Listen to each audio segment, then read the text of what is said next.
But it's also used in settings where the traditional banking system doesn't do so well at delivering payments quickly and with low fees. That's often in cases like cross-border transfers.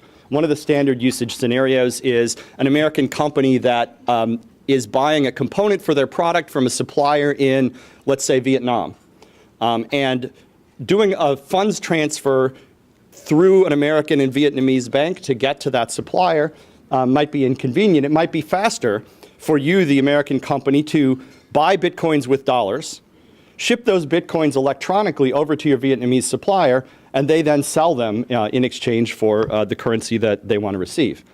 And so it's often used as a payment technology in addition to being used as a store of value. The advantage of this is that because everything is electronic, because payments, the validity of a payment can be verified with 100% confidence in a fully automated way, that systems that send and receive and pay and count bitcoins can be fully automated.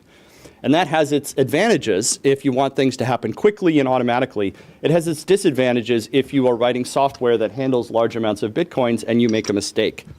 Which brings us to Mt. Gox. Okay, so Mt. Gox is a really interesting story. Mt. Gox was a company in Tokyo that went broke a couple weeks ago. They were the largest Bitcoin exchange in the world. A Bitcoin exchange is something that functions in some respects like a bank for Bitcoins, meaning that you can deposit or transfer in dollars or other currencies, you can deposit or transfer in Bitcoins, and you can shift your value between dollars and Bitcoins within the exchange. So these things are often used for two purposes. One, to exchange between Bitcoins and other currencies, and second, as a place to hold your Bitcoins. Because remember I said that your Bitcoins are protected by a secret key or password, and if you don't want to have to manage yourself a password that controls large amounts of value, you might choose to put that money in an institution. Right? So you have a password. Let's say you have a few $100,000 worth of Bitcoins as an investment or in your business. It's all protected by a password. If you lose that password, so sorry, your money's gone. If somebody gets that password, they can spend your money. This is the digital equivalent of putting your money in your mattress. With only the password to keep the money from disappearing. And so you might imagine someone would want to have an institution hold that money for them. So Mt. Gox and other businesses popped up and said that they were going to do that. And they had large amounts of value, hundreds of millions of dollars worth of value stored in Mt. Gox, and they went belly up, as I said, a couple weeks ago. We know several things about this. There's a lot that we still don't know. The people who were running Mt. Gox have told various stories around the time of the bankruptcy about what happened. There was a story about hackers breaking in and making off with some of the Bitcoins by getting access to the private keys. There was a story about hackers exploiting bugs in Mt. Gox's software in order to cause Mt. Gox to make erroneous payments to the thieves. And there are stories circulating that some of the principals in the company may have just made off with the money. We know that over the past few months that dollars deposited in Mt. Gox were valued at a discount in the market. That discount started relatively small, went to 5%, 10%, et cetera. By the end, the discount was about 75%.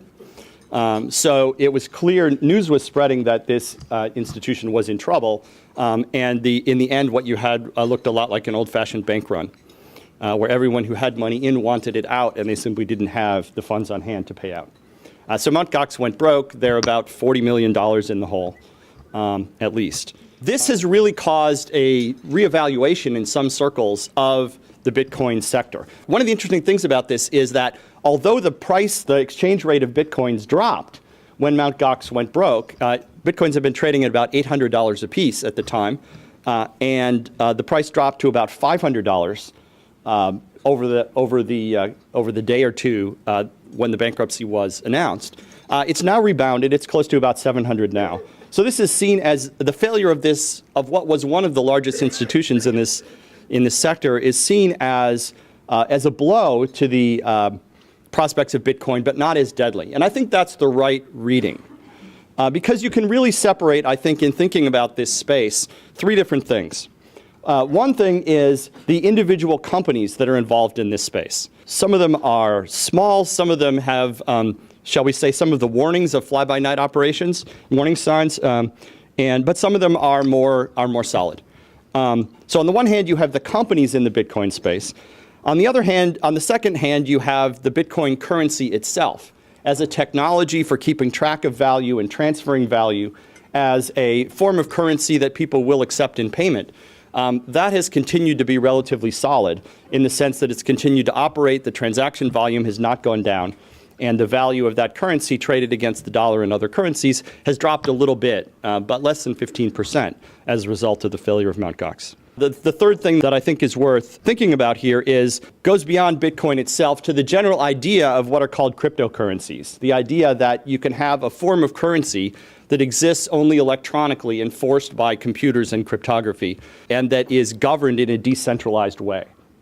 Bitcoin has shown that that is a technically and economically feasible thing to do, and that genie is not going to go back in the bottle.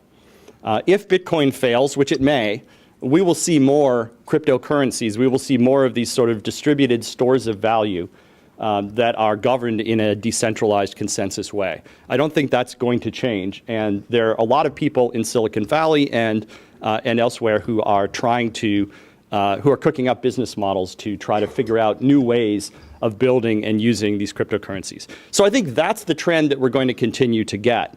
We'll see a lot of colorful stories about individuals in the Bitcoin space. Now that Mt. Gox is dead, the biggest Bitcoin exchange is a company that is run by two 20-somethings in Slovenia. I've met them and they seem to know what they're doing, but still two 20-somethings in Slovenia.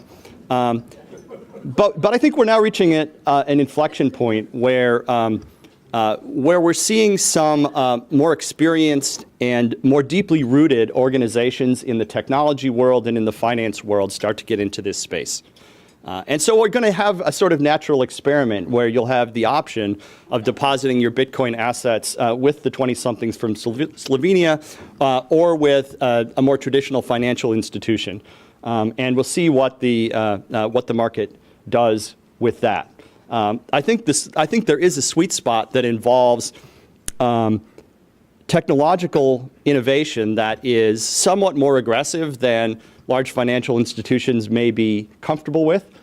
There's been a lot of caution, I think, in the financial industry, certainly among banks, in getting involved in this, because there are some pretty serious regulatory issues. Questions about money laundering, for example, loom large. But nonetheless, I do think that we're going to see movement in this direction, and we are starting, I think, to see the emergence of a more mature sector and companies that folks like me would feel more comfortable in partnering with and depositing our assets in. So we're going to see new business structures. If you're an online merchant, you can accept payment in Bitcoins today simply by contracting with a service such as Coinbase. They'll give you some code which you can drop into your website, and that just gives your customers a Pay with Bitcoin button. They click that button, and dollars appear in your bank account like you want. And the service provider takes care of all of it for a fee. It's a lot like accepting payment via almost any other payment mechanism. So for merchants, this is becoming very accepting Bitcoins in an electronic sales scenario is now fairly easy.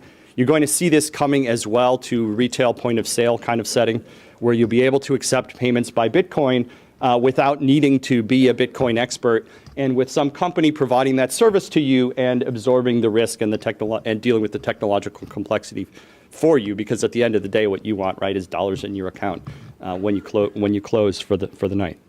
So that's coming, and this is a thing that you're going to be able to see. I don't think it affects traditional merchants all that much.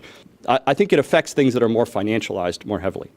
All right, so the sector is now undergoing a shakeout. I think this is a good and interesting thing for business in the long run, but we're very early in the history of this. That was fascinating, Ed. Thank you very much. As we always do, the board, the staff, myself, thank all of you for coming out. Thank all of you who always support what we do. We really appreciate everything you all do for us. Thank you, guys. Have a nice day.